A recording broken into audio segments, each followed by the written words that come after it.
Welcome back to the Self-Esteem and Confidence Mindset podcast with me, Johnny Pardo. Today, I have a special guest on the episode with me where we're going to be talking about self-confidence, self-love, and many other subjects. So welcome, Diana. Thank you. Thank you so much for having me, Johnny. Excited to be here.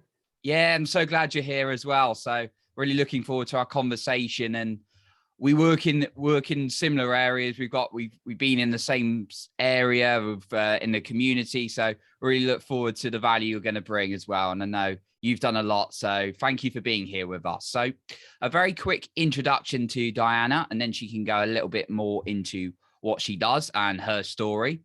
So Diana is a certified neuroencoding specialist and a high performance coach for women. She works with women who are seeking clarity about who they are and a sense of self-worth. She is the author of Leading with a Broken Heart, Finding Gold in Our Darkest Moments. Awesome. So plenty you're getting on with, plenty of value you're giving the world at the moment. So Diana, could you tell us a little bit more about yourself and what got you into this space? Sure.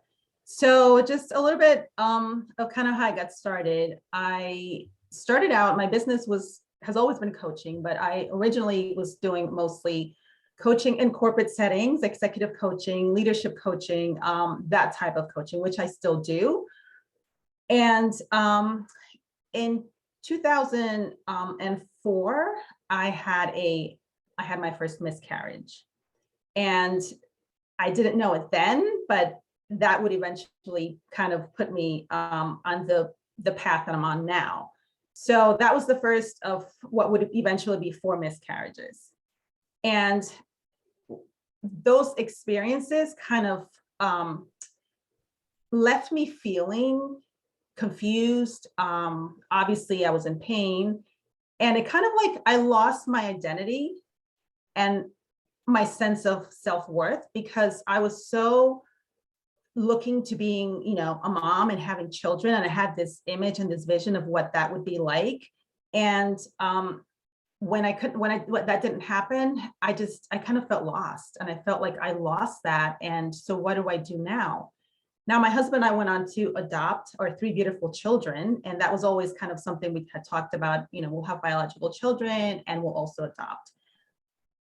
But with the adoption came a lot of challenges. They were 3, 5, and 7 at the time. So we went from 0 children to 3 in one day.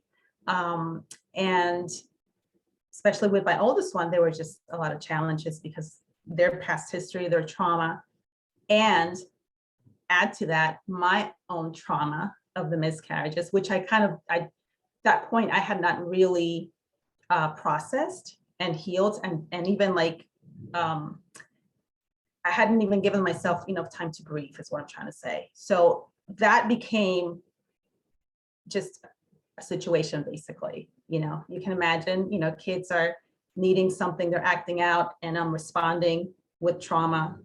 And so with all of that, I just ended up feeling really lost, confused. I was in a lot of pain. I got to the point where I'm like, I don't know that I want to be here, honestly. And there was one day that I sat on my bed. My husband had gone to work, my kids had gone to school, and I just picked up a bottle of pills. And I'm like, I don't want to be in pain anymore. I'm done. And something inside just said, you're not done. Like, there's more for you, And so I put the bottles away. I picked up the phone and I made an appointment with a therapist. And that's kind of really where I got started on my healing. And I started therapy. And then I also started doing a lot of personal development. I got involved in that world. And I just continued to do more and more of that. And through the years, what I've realized is that, a lot of people, but particularly women, we have this sense of like, our sense of identity is tied to what we do, like motherhood, being a wife, being whatever our job is. And so when we don't have that anymore, or when we lose it, or something happens, we lose like a big part of us. And it's not even like we're completely aware of that. It happens in a very subtle way until one day you find yourself kind of asking yourself, like who am I? And how did I get here? And this isn't really, what I envisioned, or this isn't really the life that I wanted to create. And so when I was finally able to start sharing my story about the miscarriages, because it took me a long time to even talk about that. There was a lot of shame around that. There was just a lot of like, I am not ready to talk about that. But once I started sharing that, women were just like, oh my God, like I can totally relate, even though they had not gone through the same experience. It didn't have to be a miscarriage. It could be a divorce. It could be the loss of a loved one. It could be a transition at work.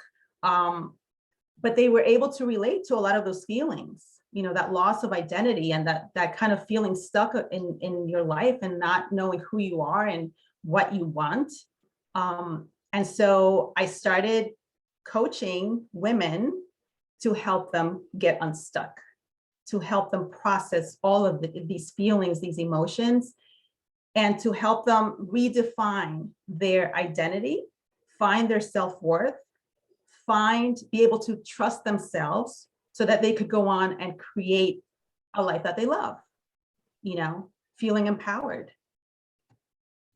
Well, thank you so much for being so open about your whole story. And that you could tell you're obviously a very courageous person, and you've done an amazing amount of work on yourself, and you're helping other people. So appreciate that for sharing. It sounds a little bit like there was a big kind of self-awareness shift for you when perhaps the identity clicked in, like, well, who am I? I think you mentioned that when you got a little bit, you were going through that phase you mentioned. For someone who's perhaps got a lack of clarity of what they want or where they want to go in life, perhaps they're caught on the continuous cycle of life that many of us do. What's something, perhaps a first step or couple of steps, you would encourage someone to do to really create that awareness of understanding who they are and perhaps what they want? Yeah, I think the first step is, like you mentioned, just having the awareness. Okay, I'm in this place in my life, and this is not where I want to be. And then from there, it's kind of looking forward, and what is it that you want to create? What does that life that you want, that you desire, what does that look like? And let's start there. Let's start building that. Let's start creating that vision, and let's get clear around what it is that you want and who you have to be to create that. Mm-hmm. Like that, who you have to be. Yeah, that's it's funny you should say that, because I've heard that pop up in 3 or 4 times recently, and it's always a sign. When you see things, hear things a few times. I was going to touch on what you said about what do I want. I know our mentor Joseph talks about that quite a lot in kind of the neuroencoding world, and many people like the Tony Robbins and all these people do, really, that are kind of our role models, are some of our leaders. But did you find there was a change in the questions you're asking yourself from that state when perhaps you were in a struggle to when you started moving forward and feeling like you were making progress? Oh yeah, absolutely. The questions that I had been asking myself before were very disempowering. They were coming from a state of victimhood. So they were questions like, why me? Why is this happening to me again? Am I not worthy enough? Am I not deserving enough? And so I started changing those questions to, okay, first of all, like, what do I want? Who do I need to become? What do I need to do? Why did this show up in my life? Why is it, what can I learn from this? Looking at it as a lesson instead of as something that happened to me. And just shifting those questions into a more empowering, and looking at it as, this is showing up in my life, but what can I do? What do I do next? Right? And what do I need to do to move forward, instead of why me? Why is it happening to me? So you're acknowledging how you're feeling. Perhaps there's these challenging emotions you're dealing with. It wasn't a case of brushing away, like go away, or repressing it, but it was really asking the appropriate questions in dealing with them. Absolutely. And yeah, absolutely. I think there's no way to like bypass those emotions. It's not healthy. That's actually something I did in the beginning. When I had the miscarriages, I'm like, nope, I'm good. I'm fine. I'm just going to keep on moving forward. I'm going to keep working. I'm going to keep doing my thing. I'm going to keep living. And because I didn't deal with the emotions, because I didn't really allow myself to feel the amount of pain that I was experiencing, I was kind of brushing it off. That down the road, that led to more issues, because it all came out, and it came out, a lot of that came out once I adopted my children, and I was a mom. I was in that role, and they were doing things, and I was getting triggered all the time, especially with my oldest one. She was 7 at the time. She would get triggered, I would get triggered, and we would just get into this whole cycle, which wasn't healthy. It wasn't helping her, and it wasn't helping me to become the mom that I needed to be for them. I wasn't able to really fully be present for them because I was too involved with my own stuff, if that makes sense. Yeah. And but there were certain triggers because you still had some work to do on yourself a little bit more. You felt like. Yeah. Okay. And I just want to add this, that when I look back now, like the beautiful thing was at the time, when things would happen with my kids and I would get triggered, and I'm like, again, why is this happening? I just want to be a mom. Why couldn't I have my, children? And now, there's all all these challenges with the children that I do have now. And what I started to notice was that when I got triggered, it was just showing me where I needed to do my work, And so I started tuning into that and paying attention to that and asking myself, like, why am I feeling this way right now? Why am I responding that way? Why did what she said, or why did that make me angry? Or, so kind of like really getting more curious about myself to start building that awareness of where is this stuff coming from, and trying to understand myself better. Yeah, coming back to what we're talking about on self-awareness as well. And I always hear that progress starts with truth, and sometimes we run away from the truth. I've certainly been there as well. And it can hurt us. So in terms of your kind of, when you're building on your own relationship, would you say that perhaps there was a time your self-talk, really, do you feel like your self-talk has changed over time? Yes, absolutely. Like I said before, it's much more empowering now. It's more about, like, it's funny, I was talking to my coach the other day, and and even with my clients, it's about praising myself. I've always been an overachiever, which is probably, I think, one of the reasons why, having gone through the miscarriages and having gone through that experience, and then other experiences, left me feeling the way it left me feeling, because I want to achieve, right? I'm very driven, motivated. And when I can't have it, it's like I get frustrated, right? So I think it's, just asking different questions and just becoming more aware. Yeah. I like you touched on praise as well. It's obviously a key thing for helping build a better relationship with yourself and encouraging you to do more of something. And you mentioned the overachiever, can definitely resonate to that. I know people listening will be able to resonate with that as well. We're very good typically at human beings. You probably experience this in the coaching world as well. Well, more than likely. We're very good at criticizing ourselves, but we're not very good at praising ourselves. It should be the other way around, of course. Yeah. But Yeah. that doesn't come natural. Yeah. And what I found was the more that I started praising myself, the more I started praising my children, because I just kind of like got into that habit of just praising. And because the more I praised myself, the better I felt about myself. And then I wanted that for my children.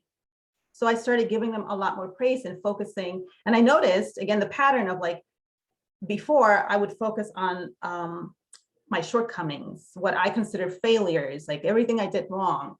And that was happening with my children. I was focusing on the things they weren't doing. And, and when I shifted that to like, okay, well, no, let me praise myself. Even if I just did the one thing today out of like my, 20 things on my list of things to do. If I accomplished the one thing, that's great, and praising myself for little things as well as like big things. And the more I did that, the better I felt.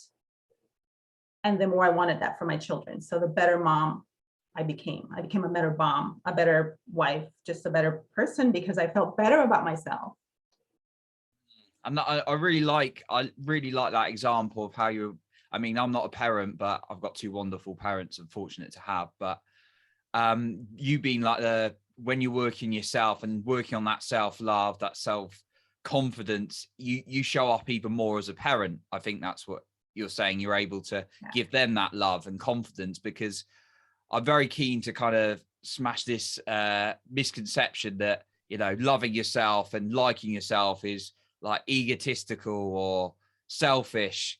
Obviously there is the term narcissistic, when there are, you can genuinely be that, but that's not what we're talking about here. We need to have that element of self-love and self-confidence and self-esteem within ourselves, so we can actually show up as the best version possible for those around us. And ultimately, it's not just your children, it's your clients as well, isn't it?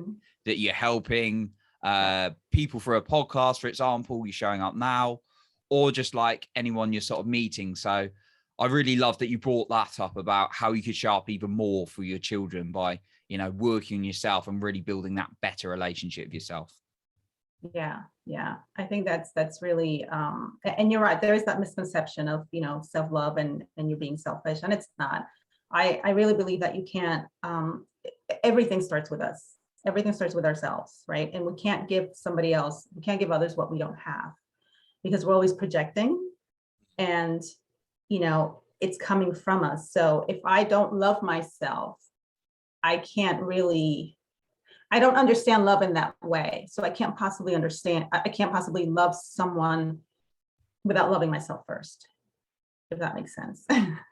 Yeah, absolutely. Yeah. And then, we can lash out sometimes at, we're humans, we've got all these emotions, but I certainly found, when someone's perhaps in a place where they're attacking other people, there's usually in like the worst way, like possible, like mental abuse or whatever. It tends to be from a place of not having that a really bad relationship with yourself.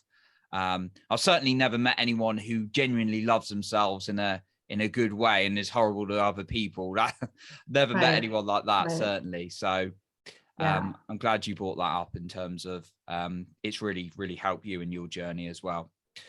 So were there any, obviously it sounded like your journey, you went to the therapist and it really helped you get stuff out of your head that was kind of like going around in there and help. Was there any kind of habits, small habits? Because when we're in that space of we're really overwhelmed, overthinking, feeling down, perhaps anxious, one or more, maybe all of those things I've just mentioned, it's quite difficult to be resourceful and move forward. Were there any kind of little habits at the beginning that really, really helped you in addition to speaking to the therapist?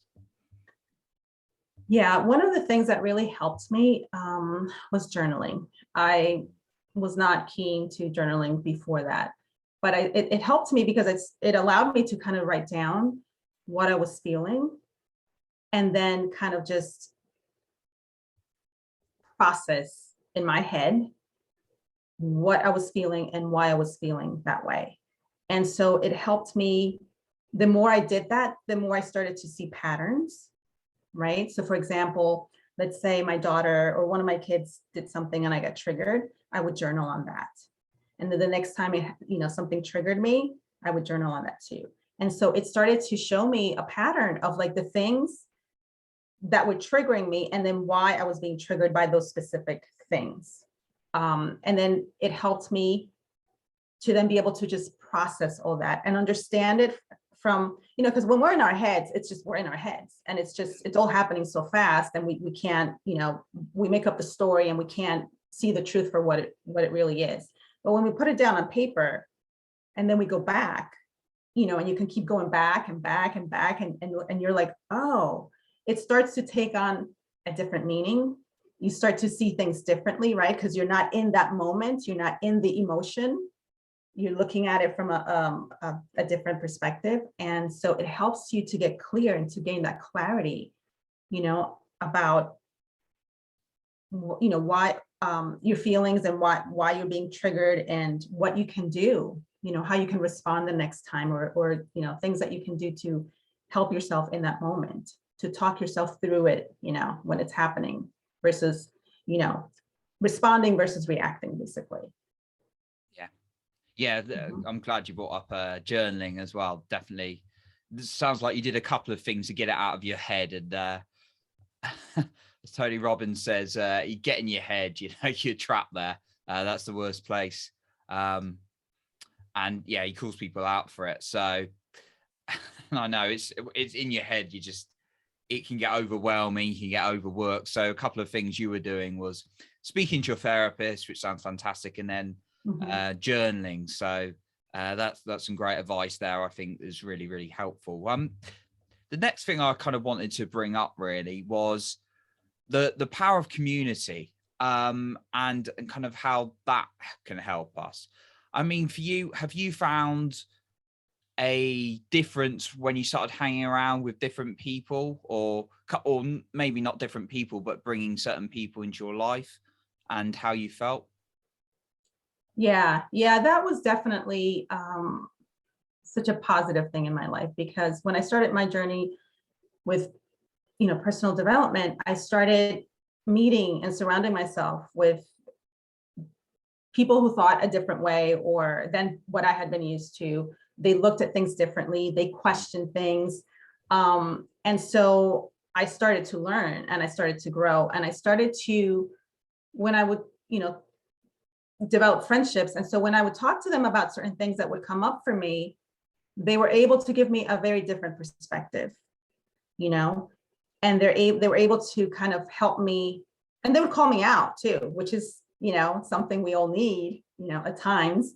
And that was very helpful, because before, what I had pretty much always gotten, I mean, when you tell people I would tell people my story, and of course, people want to be sensitive and they want to say, oh my God, that's awful. I'm sorry that happened to you, which is fine.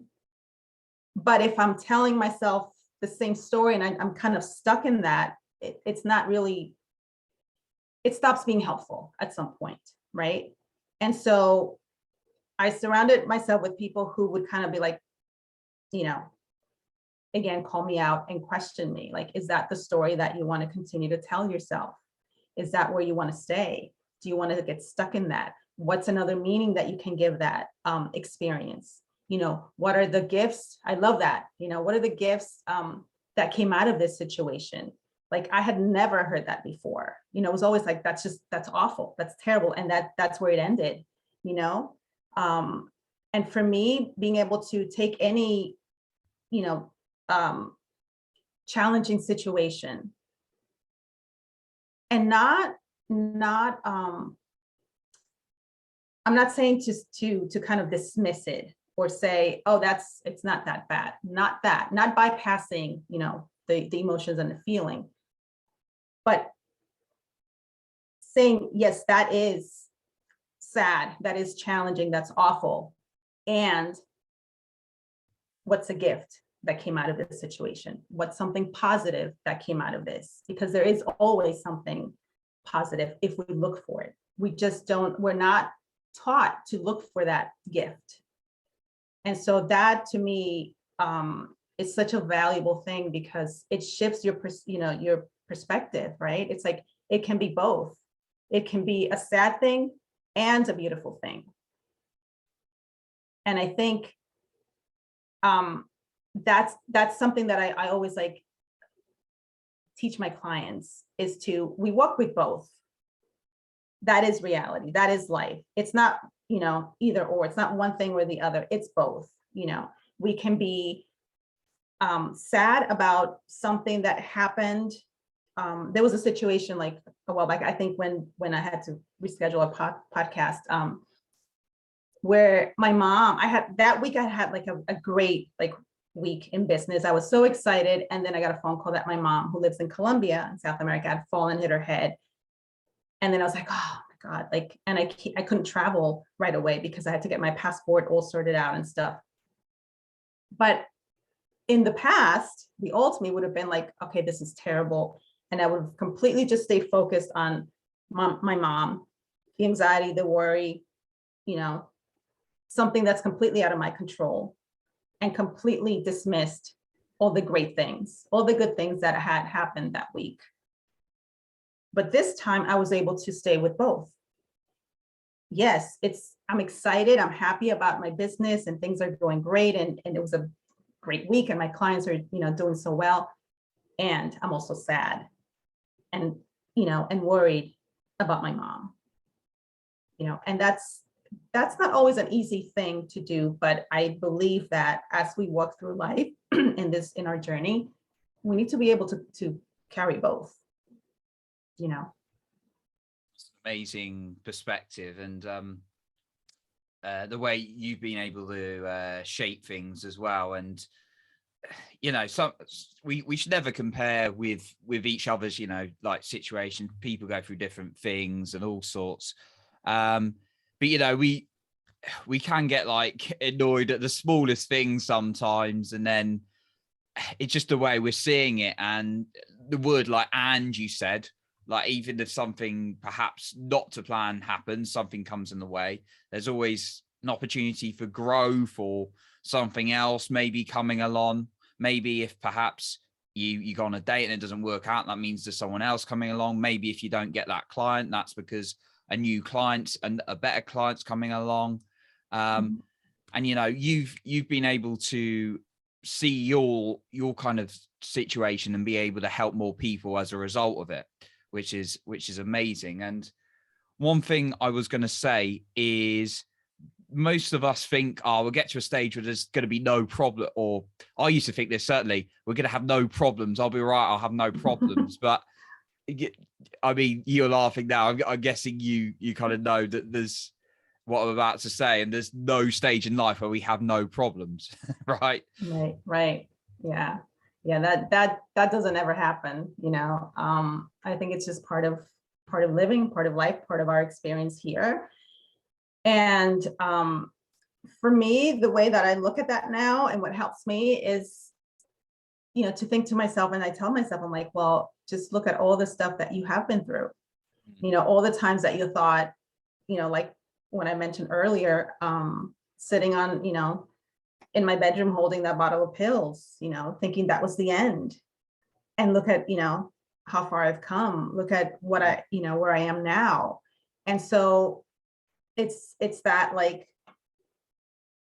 again, that confidence, that self-confidence, and that self-trust that, what, this is really hard right now. Things are really hard, but I know that I can walk myself through this. I will lead myself through this because I've done it before, and I will find, the solution. I will find the help. I will find the support. I have that in me, because I have done it before. So that's where we start to build that self-trust and that self-confidence of we can walk through life and we can lead ourselves through life, no matter what happens. Yeah. Lead yourself. I like you, the way you said that, because we've got to lead ourselves first before we lead others. And You said that with the example about your children as well earlier. We lead ourselves, then lead others, and then we lead greater and greater things. So yeah, so certainly relate to being able to have taking the responsibility to lead yourself first. So yeah, another valuable point. One thing, kind of a couple of questions really left, or points I wanted to cover, but one of the things that and also, sorry, going back to your point that I remembered about you saying, remember what we've done in the past. That's a very, very key one, because again, we forget all the great stuff we've done, like what we've overcome. And then we come up to a challenge and we're like, oh, can I deal with this? This is so, and it's actually, no, you did this, this, and this. And it's amazing the amount of things we forget with. And in your own coding, I know we've got that exercise, your 5 minutes of, write down all the things you've, yeah, I won't go into that exercise, but I'm glad you brought that point up anyway. Yeah. The kind of question I was going for, I sort of diverted and went with my random mind a minute there, was, I do that sometimes, was in kind of your, you've grown, I've grown, and growth's an amazing thing, and you get to help more people by doing it. How powerful has the powerful of investment been for you in terms of both time, or all of time, energy, and money within yourself? How's that shape your confidence? Oh my gosh, I think that is the most, I think that's the best gift we can give ourselves. Again, it's about when we invest in ourselves because we believe in ourselves, right? I believe in myself, so I'm going to invest the time, I'm going to invest the energy, I'm going to invest the money, because we are our biggest investment, And again, that's one of those things that I had never heard that before, I started the personal development world. Nobody teaches you that in school. We don't hear that. And I really think that's one of those things that we should teach our children, like early on, like you are your biggest investment. But instead, it's like we're investing in all these other things that, don't really, first of all, don't retain any value, But I think for me, I'm very big now on investing in myself, because I believe in myself, and because I want to continue to grow. I want to become a better person. I want to become a better mom, a better wife, a better human being.